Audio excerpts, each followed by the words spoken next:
Sir అంటే ఇప్పుడు criminals వాళ్ళ వెనకాల ఉన్నారు, అది ఓకే సార్. అలా కాకుండా అంటే ఫిజికల్గా అటాక్ చేసి లేదా ఆన్ ద ప్లేస్ ఉండి వీళ్ళు నడిపిస్తారు. అలా కాకుండా ప్లేస్ రాకుండా వెనక నుండి నడిపించే వాళ్ళు చాలామంది ఉంటారు సార్, పెద్ద పెద్ద వాళ్ళు. ఈ క్రిమినల్స్ ఒక లెవెల్ అనుకుంటే దానికి బియాండ్ ఉండి నడిపించే వాళ్ళు ఉంటారు కదా సార్, వాళ్ళ ప్లేస్లోకి రారు. బియాండ్ ఉన్న వాళ్ళు ప్లేస్లోకి అయితే రారు మీరు అన్నట్టు.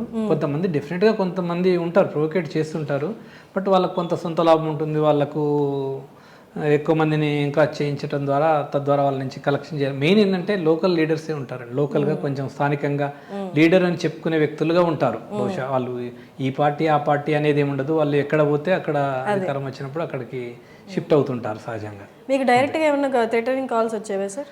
ఆ థ్రెటనింగ్ కాల్స్ అంటే సహజంగా నేను వికారాబాద్లో ఉన్నప్పుడు ఒక 100 acres అది 2013 ప్రాంతాన నేషనల్ ప్రిజన్ అకాడమీ అని మనకు ఆల్ ఇండియా లెవెల్లో పోలీస్ అకాడమీ లాగానే ఐఏఎస్ వాళ్ళకు ముస్సూరిలో ఒక ట్రైనింగ్ సెంటర్ ఉన్నట్టుగా నేషనల్ ప్రిజన్ అకాడమీ అని ఒకటి వికారాబాద్లో పెట్టాలనుకున్నారు సెంట్రల్ గవర్నమెంట్.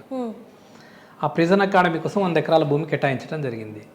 కొన్ని అనివార్య కారణాల వల్ల ఆ భూమిని వినియోగంలోకి తీసుకోకపోతే కొంతమంది అంటే ల్యాండ్ గ్రాబర్స్, కొంతమంది కూడా కాదు, ఒక్కరిద్దరే వ్యక్తులు, అది ఒక ఫ్యామిలీ. ఆ పక్కన వాళ్ళ గవర్నమెంట్ ల్యాండ్ ఉంది, వాళ్ళ పట్టా ల్యాండ్ ఉంది కొంత.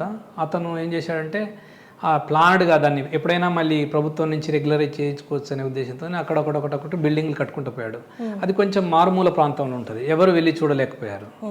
సో టోటల్గా దాన్ని తన స్వాధీనంలోకి తీసుకున్నాడు. 100 acres దరిదాపు అక్కడొకటి బిల్డింగ్లు కడుతూ దాంట్లో కుక్కలను పెంచటము, తర్వాత మంచి గెస్ట్ హౌస్లు ఏర్పాటు చేసుకోవటము, దాంట్లోకి ఎవరైనా పోతే ఆ కుక్కలను తోని బెదిరించటం, కుక్కలను వదిలిపెట్టి ఈ విధంగా జరిగింది. మేము ఒకసారి ఇలాంటి గవర్నమెంట్ ల్యాండ్స్ ఇన్స్పెక్షన్ ఉంటుంది రెగ్యులర్గా, మన ప్రభుత్వ భూములు ఎక్కడెక్కడ ఉన్నాయో అవి ప్రాపర్గా ఉన్నాయా ఎవరైనా ఎంకరేజ్ చేస్తున్నారని చూసి ఆ సందర్భంలో ఒకసారి విజిట్ చేయవలసి వచ్చింది. ఆ సందర్భంలో మేము విజిట్ చేసే సందర్భంలో అతని నుంచి థ్రెటన్, ఎక్కడో ఉన్నాడు అతను, కాల్ చేస్తున్నాడు, మీరు అక్కడికి పోతే మేము మీకు బయటికి రాలేరు, మళ్ళీ మీ ప్రాణాలకు ప్రమాదం, మీరు రావద్దు, అది మేము గవర్నమెంట్ లెవెల్లో మేము చూసుకుంటాము, ఎప్పటి నుంచో మేము 10 years అయింది అది తీసుకొని మొత్తం ఎంకరేజ్మెంట్ చేసి, ఇప్పుడు మీరు ఎలా డిమాలిజ్ చేస్తారు, ఇప్పుడు ఎలా ఎవిక్షన్ చేస్తారు, మా వాళ్ళని ఫస్ట్ పంపించేసి ఆ కుక్కలను వదిలిపెడుతుంది సార్ అని మా వాళ్ళు పోలేకపోయారు. తర్వాత నేను కూడా అటెంప్ట్ చేశాను పోదామని, పోయినప్పుడు కూడా అదే పరిస్థితి ఉంది. సో దానికి ఒక ప్లాన్ చేసేసి లోకల్ తహసీల్దార్ను, తర్వాత కలెక్టర్ గారి పర్మిషన్ తీసుకోవడం జరిగింది. అని కలెక్టర్ గారికి విషయాన్ని అంతా మనం చెప్పడం జరిగింది. ఇప్పుడు పౌసుమి బస్సు గారు ఉండే బాగా సపోర్ట్ చేస్తారు. కలెక్టర్ గారు చెప్తే ఇట్లా ఉంది మేడం, ఇది ఇంత 100 ఎకరాలు మనం ప్రిజన్ అకాడమీకి యూటిలైజ్ చేసుకోకపోవడం వల్ల అతను కొన్ని గెస్ట్ హౌస్లతో అక్కడక్కడ గెస్ట్ హౌస్లతో తనదే అనే విధంగా నిరూపించుకుంటేందుకు కోర్టు ద్వారా ఏమైనా ప్లాన్ చేస్తున్నాడు, దాన్ని మనము డిమాలిషన్ చేసి ఎవిక్షన్ చేయవలసి ఉంటుందంటే ఆమె ఎలా ప్రొసీడ్ అవుతారో చూడండి, ప్లాన్ చేయండి, ప్రాపర్గా ప్లాన్ చేసి పొమ్మండి, అదేవిధంగా ఎస్పీ గారికి కూడా చెప్తాను, పోలీస్ ప్రొటెక్షన్ తీసుకొని మీరు వెళ్ళి డిమాలిష్ చేయమని చెప్పారు. దానికి ప్లాన్గా నేను మా తహసీల్దార్ గారు, లోకల్ తహసీల్దార్ గారు, మా అడిషనల్ కలెక్టర్ గారు ముగ్గురం కూర్చొని ఎవరికి తెలియకుండా, అంటే బయట మా స్టాఫ్ కూడా తెలిసినా కూడా లీక్ అయ్యే అవకాశం ఉంటుంది వాళ్ళకు, ఏ రోజు ఎక్కడికి పోతాం అనేది మేము ప్లాన్ కాదు, ఒక ప్లాన్ చేసుకొని ముగ్గురమే అనుకొని ఒక ప్లాన్ చేసాం. ప్లాన్ చేసేసి పోలీస్ వాళ్ళకు కూడా మేము కన్సల్ట్ అయ్యాం ఎస్పీ గారికి. పోలీస్ వాళ్ళకి ఏంటంటే మనం పోలీస్ వాళ్ళకు కూడా మన స్టాఫ్ కూడా మనం చెప్పాం ఎక్కడ డిమాలిషన్ ఉంది, ల్యాండ్ ఎంక్రాచ్మెంట్స్ రిమూవ్ చేసేటప్పుడు ఎప్పుడు కూడా మనం ఇన్ఫర్మేషన్ లీక్ చేయకూడదు. లీక్ చేసిన సందర్భాల్లో మన స్టాఫ్లో నుంచి కూడా బయటికి పోయే అవకాశం చెప్తారు. అంతే మనం రేపు మాకు పలానా డేట్ నాడు సెక్యూరిటీ కావాలి సార్, పలానా దగ్గర ఎంక్రాచ్మెంట్, మేము ఒక లొకేషన్లో ఎంక్రాచ్మెంట్ ఉంది మా డివిజన్ పరిధిలో, ఎక్కడ అని చెప్పము, ఆ లొకేషన్లో ఎంక్రాచ్మెంట్స్ ఉన్నాయి, తీసేయవలసి ఉంటుంది, మీకు పోలీస్ ప్రొటెక్షన్ ఇంతమంది కావాలంటే వాళ్ళు కూడా టైం అడుగుతారు కొన్నిసార్లు, ఎందుకంటే అప్పటికప్పుడు వాళ్ళకు కూడా ఉండకపోవచ్చు మనం మెన్ పవర్. అలాంటి సందర్భంలో వికారాబాద్లో మేము ఉన్నప్పుడు అప్పుడు ఎస్పీ గారు కూడా మంచిగా సపోర్ట్ చేశారు. టైం అడిగినాము, తీసుకున్నాము. వాళ్ళు కూడా పాపం ఏం సంగతి అనేది వాళ్ళు కూడా అడగలేదు. సో పలాని డేట్ నాడు అందరికి రిపోర్ట్ చేయమన్నాం. పోలీస్ స్టాఫ్ను, మా రెవెన్యూ స్టాఫ్ను కూడా పలాని చోట ఉండండి, తెల్లవారుజామున 4 గంటలకు పలాని చోట ఉండాలి. అంటే ఈ ఎంక్రాచ్మెంట్స్ అన్ని ఎలా ఉంటాయంటే డే టైంలో మాత్రమే రిమూవ్ చేయాలి మనం, నైట్ టైంలో చేయకూడదు ఎప్పుడైనా. ఎందుకంటే దాంట్లో ఎవరైనా మనుషులు ఉండొచ్చు, జంతువులు ఉండొచ్చు, ఇంకేవైనా ఉండొచ్చు, ఎవరికి హాని కాకూడదు. ఎవిక్షన్ చేసేటప్పుడు వాళ్ళందరూ మనం తొలగించేటప్పుడు వాళ్ళను సేఫ్గా బయటికి పంపించగలగాలి. ఏమనంటే మన భూమిని మనము ఆక్రమణ నుంచి తీసుకోవాలి, బట్ ఎవరికి కూడా ఏం కాకూడదు. అందుకోసం ఎప్పుడు కూడా మనము సన్సెట్ లోపలనే చేయవలసి ఉంటుంది, మార్నింగ్ అయిన తర్వాతనే సన్ రైజ్. అయితే మార్నింగ్ మేము 4 మీట్ అయ్యి ఒక దగ్గర ప్రదేశంలో, వాళ్ళకి కూడా స్టాఫ్కి తెలియదు. సో ఆ లొకేషన్కు మూవ్ అయినాం. అంటే 6 అంటే మామూలుగా మార్నింగ్ మంచిగా క్లియర్ వెళ్తూ వచ్చే వరకు ఆ రీచ్ కావాలి ఆ పాయింట్కు. అదే సో 4:30కి అంతా రీచ్ అయ్యి అంత ప్లాన్ చేసుకొని 100 మంది పోలీసు వాళ్ళు, ఇన్స్పెక్టర్లు, 2 ఇన్స్పెక్టర్లు, ఒక డిఎస్పీ గారి ఆధ్వర్యంలో మేము ఒక రెవెన్యూ సిబ్బంది కూడా ఒక 50 మందిని చేసుకొని ఒక 2 జేసీబీలతోని మూవ్ అయ్యాము. మూవ్ అయ్యి జస్ట్ 6కు దాంట్లోకి ఎంటర్ అయ్యాము.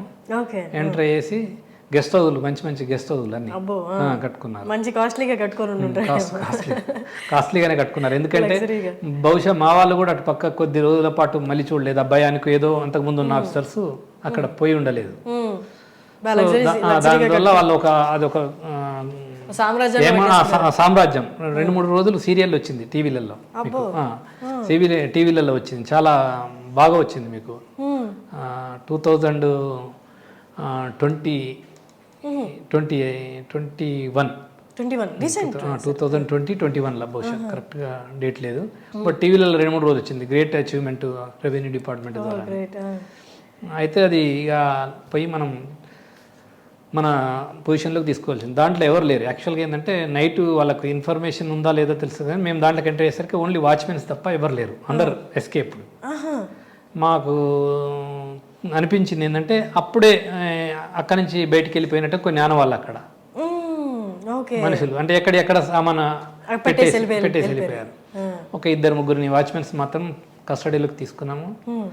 వాళ్ళని ఎక్కడికి పోకుండా అక్కడే పెట్టుకొని మొత్తం క్లియర్గా డిమాలిషన్ చేసి అప్ టు మేము 3 PM 2 నుంచి 3 PM వరకు అయిపోయింది మనకు. ఉదయం మేము 6కి స్టార్ట్ చేస్తే 3-4 బిల్డింగ్స్ ఉండే అన్నీ కూడా డిమాలిషన్ చేయడం జరిగింది. మెటీరియల్ అంతా బయట పెట్టేసి డిమాలిషన్ చేసేసి మొత్తం మా పరిధిలోకి, మా కంట్రోల్లోకి తీసుకోవటానికి. పెద్ద టవర్ కూడా వేసుకున్నాడు అతను, అంత కనపెట్టంటూ అక్కడ ఒక 100 ఫీట్స్ కనపెట్టట్టు ఆ టవర్ను కూడా కూల్చేసి పైన ఒక గెస్ట్ హౌస్, ఆ టవర్ పైన స్టాండ్స్ పెట్టి మొత్తం డిమాలిషన్ చేసేసాం. డిమాలిషన్ చేసేసి ఈ కలెక్టర్ గారికి రిపోర్ట్ చేయడం జరిగింది. కలెక్టర్ గారు కూడా కంగ్రాచులేషన్ చెప్పడం జరిగింది. అది 2 రోజులు 3 రోజులు దాన్ని ఒక మిస్టరీగా న్యూస్లో డిఫరెంట్గా చెప్పారు. అంటే వాళ్ళు కొంచెం మాఫియా లాగా ఉన్నారు అన్నట్టు. సో దాంట్లో గతంలో ఎవరు కూడా అధికారులు పోని పరిస్థితి ఉండే. దాంట్లో కొన్ని మనకు ఇల్లీగల్ యాక్టివిటీస్ కూడా జరుగుతున్నాయి అనే అనుమానాలు ఉండే. అవన్నీ కూడా చిన్న వెపన్స్ కూడా ఉండే, అవి కూడా పోలీసు వాళ్ళకి హ్యాండ్ ఓవర్ చేశాం. కత్తులు, తర్వాత ఈ యానిమల్స్ను షూట్ చేసే వెపన్స్ చిన్నవి, అవి లైసెన్స్డ్ ఆధార్ నాట్ల అనేది తెలియదు, పోలీసు వాళ్ళకి హ్యాండ్ ఓవర్ చేయడం జరిగింది పంచనామా చేసేసి.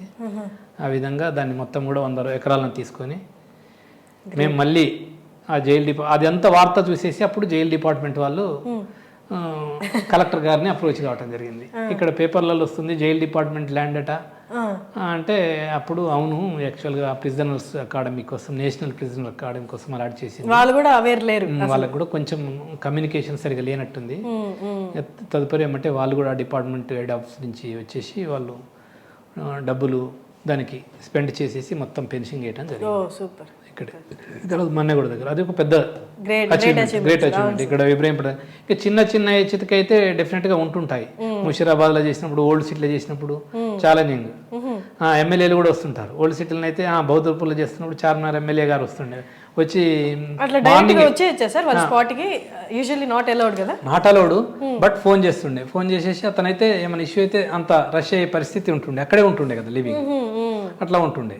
అయినా కూడా మేము కన్విన్స్ చేసేసి వాళ్ళకు ఇట్లా సార్ ఇది ఈ విధంగా అక్రమంగా ఎంకరేజ్ చేశారు, ఈ విధంగా మనము పొజిషన్ తీసుకోవాల్సి వస్తుంది, లేకపోతే ప్రభుత్వ అవసరాలకు మనకేమీ భూమి ఉండదు, మనం ఈ ప్రొటెక్షన్ చేయడం వల్లనే మనం వివిధ రకాల యాక్టివిటీస్ కోసము చాలా ఆఫీసెస్ అలాట్మెంట్ కానీ, స్కూళ్ళకు కానీ, హెల్త్ సెంటర్స్కి కానీ మనం ప్రభుత్వ భూమిని ఇప్పటికి కూడా ఇవ్వటం జరుగుతుంది. ఆ ప్రొటెక్షన్ కొంత జరుగుతుంది, అక్కడక్కడ జరుగుతుంటుంది. కొన్నిసార్లు ఆఫీసర్స్ వీక్ ఉండటం వల్ల కూడా మనం తిరిగి రాని సందర్భాల్లో ఉంటుంది. కొన్నిసార్లు గవర్నమెంట్ కూడా పేదోళ్లకు రెగ్యులరైజ్ చేయడం కూడా జరుగుతుంది 58, 59 జీవో ద్వారా కూడా.